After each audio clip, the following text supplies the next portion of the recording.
Hey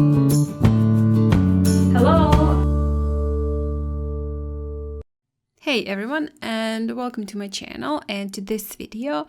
For today I was thinking we could do a seascape, and this one is gonna be pretty easy, even though maybe it doesn't look that way, but you will definitely see quite easy and simple.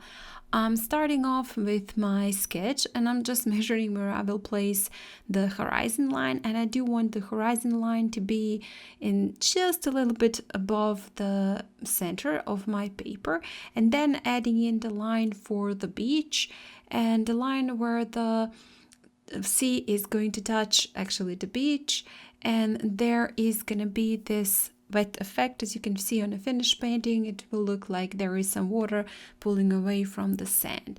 And that's basically it for the sketch. Maybe add a couple of more lines for the waves, the biggest wave, where I will place the biggest wave, and that is it.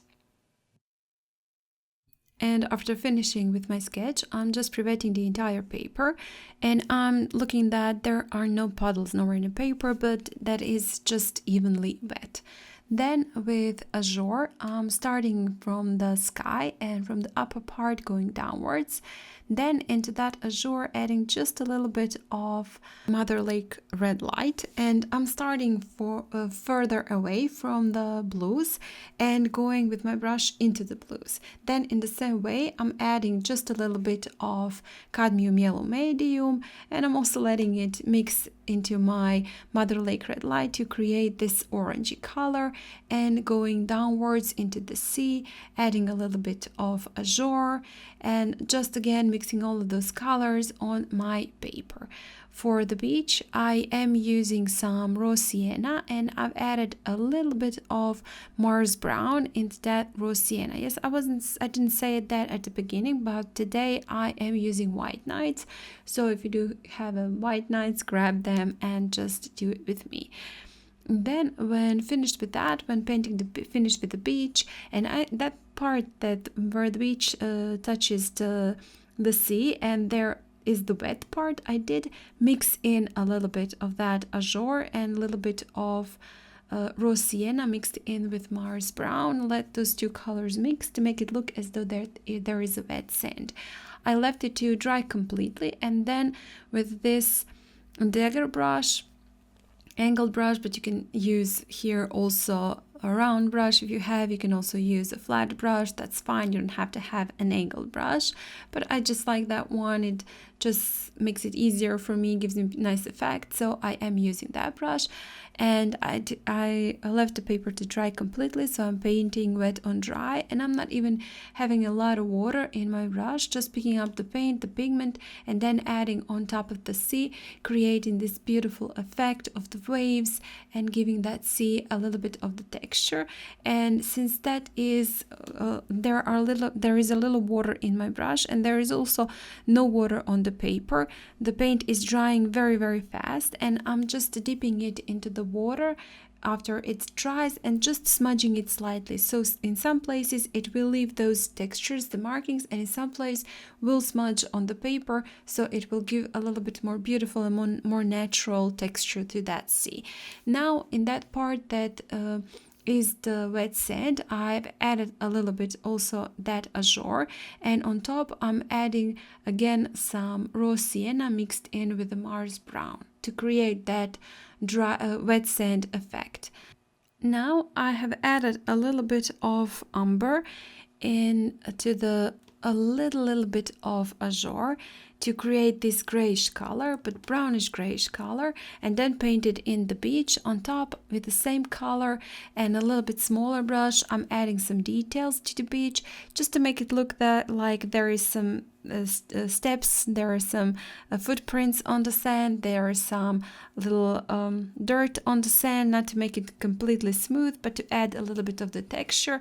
And then also added a little bit of mixture of Azure and Indigo, and added on top of the beach to add again a little bit more of the color there.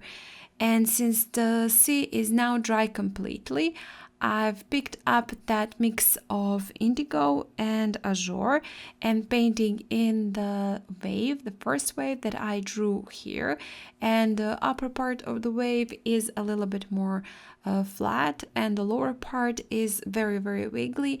And I'm also adding details, just again on a dry paper, adding the details with my brush.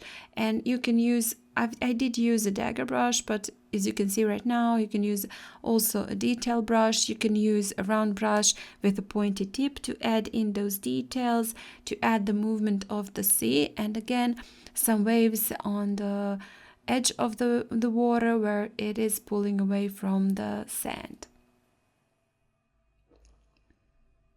And just add some details here and there where you want your waves to be, all around the sea. And as we go further away in the distance, those waves will be more flat, looking like more flat, and nearer to us they will be a little bit taller and have a little more definition and texture.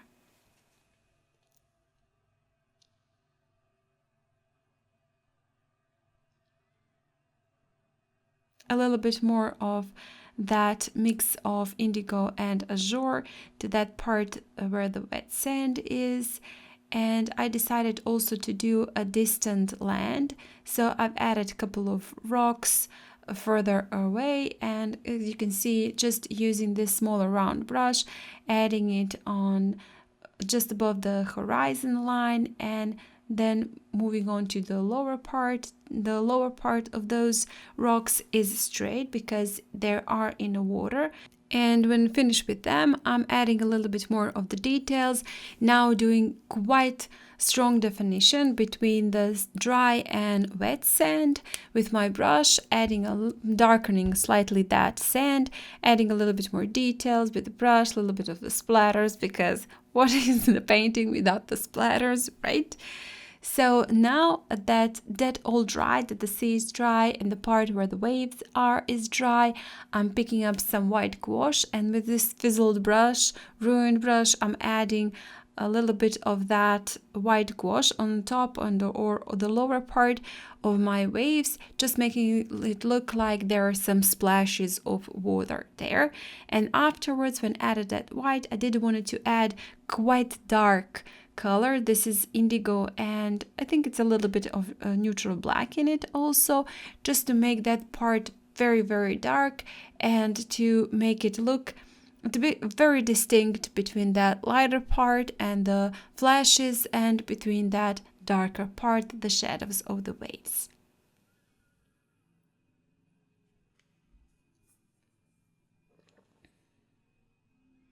Again, a little bit more, now that the beach has dried, I'm adding a little bit more of the details, a little bit more of the dirt here and there, a little bit more of the splatters.